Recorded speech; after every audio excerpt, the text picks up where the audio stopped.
Greetings, Dr. Mark Winton here, and I'd like to spend a few minutes talking about Chapter 4, Organized Hate. One of the first problems that comes up in this chapter is defining a hate group. How do we know what groups would be considered to be hate groups and ones that are not? So sometimes this classification is in the eye of the beholder, and there may be groups that share some common ideas but also have some major differences as well. So how do we put that all into perspective? And you can see that played out in current debates in the media today on what groups are considered hate groups and what groups are which groups are not. So we have these problems. Obviously there's a political dimension to this, and there's also the situation of that there may be multiple groups within a larger group, some that could be classified as hate groups and others that would not, and that becomes problematic. And sometimes it's difficult to differentiate hate groups from terrorist groups, although some researchers claim that there really isn't much of a difference or a distinction in that regard. And sometimes it's difficult to differentiate hate groups from street gangs, and also to differentiate hate groups from legitimate political bodies. And so we obviously want to look at some criteria that we can use for classification purposes. Your author points out that characteristics that are shared by all hate groups include bigoted viewpoints, opposed to some group on the basis of race or ethnicity or religion or sexual orientation or another group characteristic.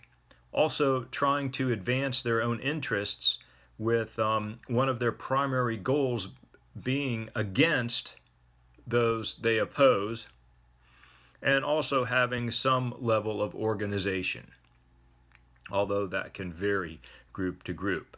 Now, characteristics shared by most hate groups, majority are white supremacist, and the definition of white within these groups is very narrow, that often the view of the very far right of the political spectrum is present, but also there may be leftist, far left positions as well.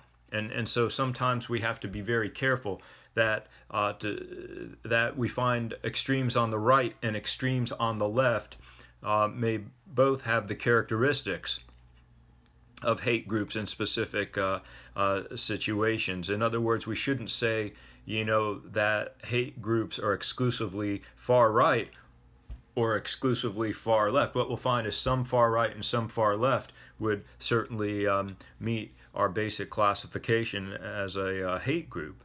And also religion may play a role for many of these hate groups, but not necessarily every single one. So we have hate group typologies. And some of the groups that are discussed by your author are the right-wing racial movement and the white resistance movement, and also the neo-Nazis, skinheads, the Ku Klux Klan, the Identity Church, and the Posse Comitatus. And so these groups, even though they may be separate groups, they may have some overlapping with each other, and some groups may be overlooked in our analysis. So this is not an exclusive list in that regard, and that, you know, for example, more recently, a hate group known as nativists are added to the typologies whose primary goal is to oppose immigration.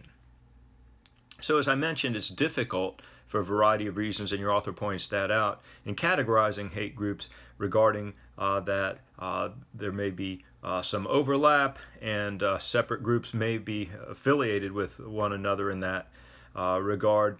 And some of the leaders of the different, within a group may disagree about matters, and you may see actually other group, a larger group having splinter groups carry on their own particular mode of interaction and ideology and belief system. And so sometimes we have a single name that tries to encompass a bunch of groups, but we really want to look at the specific group we're talking about. And so we run into those problems. Some of the groups that are discussed in more detail in the chapter, and I won't go into the great detail that your author does. Your author does a superb job of providing that information, so you get that in the chapter. But I just point out some of a few things of interest here. But looking at the Ku Klux Klan, for example, and I think what's interesting is to look at the waves of the Klan, or the Klan, developing, becoming popular, dying out, redeveloping, becoming popular, dying out, and so on. And so this might also lead us from more of a sociological perspective to look at that there's certain social conditions at particular time periods that are conducive for the Klan developing and also for the Klan dying out. And so certainly conditions or social situations in society seem to be related to this scenario. And also, again, there's numerous KKK groups that, and so you want to look at similarities and differences among these particular groups. The interesting thing about the racist skinheads is that that was a cultural movement that began in England, and as you read the history of the racist skinheads, you can see that their views and some of their actions and ideas kind of changed over time, and you can kind of take a look at how that worked out. And again, I think what's really relevant here is to take a close look at the social conditions and what seems to be conducive for the rise of hate groups, as well as the demise of hate groups as well. Then there's a discussion of the racist militia movement, and you see some of the differences there in major belief systems with the racist militia movement and the skinheads and the Ku Klux Klan, for example. And we also have discussion of how conspiracy theories play into the development of these movements and the maintenance of these movements. And so that's an interesting area to look at with the movements that have a strong opposition to federal government, and also have some groups have an anti-Semitic view with a conspiracy theory as well attached. And again, you can see that there's been some cycles of that militia movement becoming more popular, becoming less popular, and so on, gaining members, losing members. And then we can look at hate group ideologies, and one of the major themes we see is power, and that hate groups are usually motivated to maintain their control of others, and they want to have and you see hate groups really becoming stronger when you have situations where they feel under threat, and so that can become a scenario that we see. And so you can start analyzing the ideas, the beliefs, the presentations, the social media, the themes and symbols that appear in these particular groups. And there's also a focus in many of these groups on racial separatism, that they advocate having separate racial groups, and so you see that as well. And you also see religion sometimes brought into the group as a major influence, for example, in the Christian identity groups. But there's also non-Christian religious-based groups that form into hate groups as well, that you'll see mentioned in the textbook and throughout some of the other chapters. There tends to be major focus on having hatred toward particular groups, and we see some of the major themes in opposition to Jewish people, to people of color, to immigrants, and to gays and lesbians and transgendered individuals as well, and groups. And so we also see there may be particular beliefs and actions that are opposed in cases of abortion clinic bombings, for example, or lesbian bar bombings that we have seen. And there's also a section in your textbook on hate group recruitment and defection. And this could be a whole nother book in itself. But I think one of the important features, and we'll need to take a closer look later on in the semester, is the use of propaganda as a recruitment strategy and how that works out, and how particular groups recruit in schools and in neighborhoods and through social media and through family and friends. And also we're interested in looking at defection. Why do people leave the hate movement? There's a variety of reasons, obviously, that you can read about, such as things feeling that things have gone too far, negative social sanctions or criticisms from family members and friends, or losing one's status in the group, or becoming disillusioned or emotionally exhausted from being in the group, or losing faith in the group's ideologies. So there's all kinds of different factors there. And then your author briefly addresses the births and deaths of hate groups, focusing on some of the periods of growth, stagnation, and rebirth, really what I mentioned before, based on some factors such as political climate, the economy, messages from mainstream political and social groups, death or imprisonment of leaders, and infighting. And so we can take a closer look at that as well. We can also look at hate group activities, and all of this, of course, is researched in much greater detail.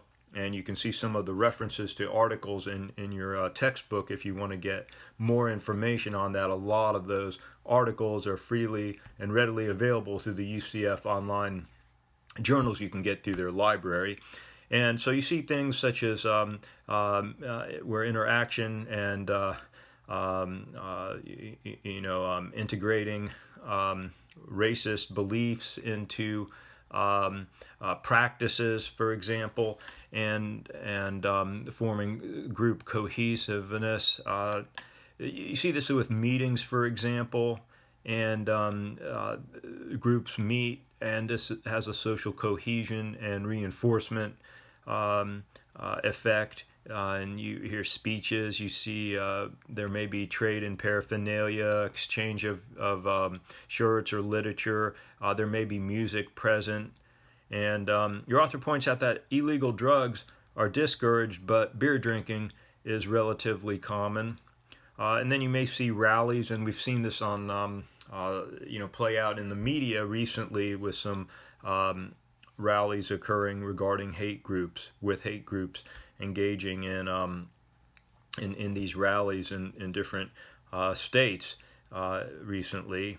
And so you can take a closer look at those and really start to analyze those. You can look at the number in attendance, what the actual protest is about. You can look at counter-protesters, the societal reaction, leaders' reaction, and the media aspect, and so on. And then you can also look at other propaganda techniques, for example, radio shows, flyers, pamphlets, YouTube videos, and other internet websites.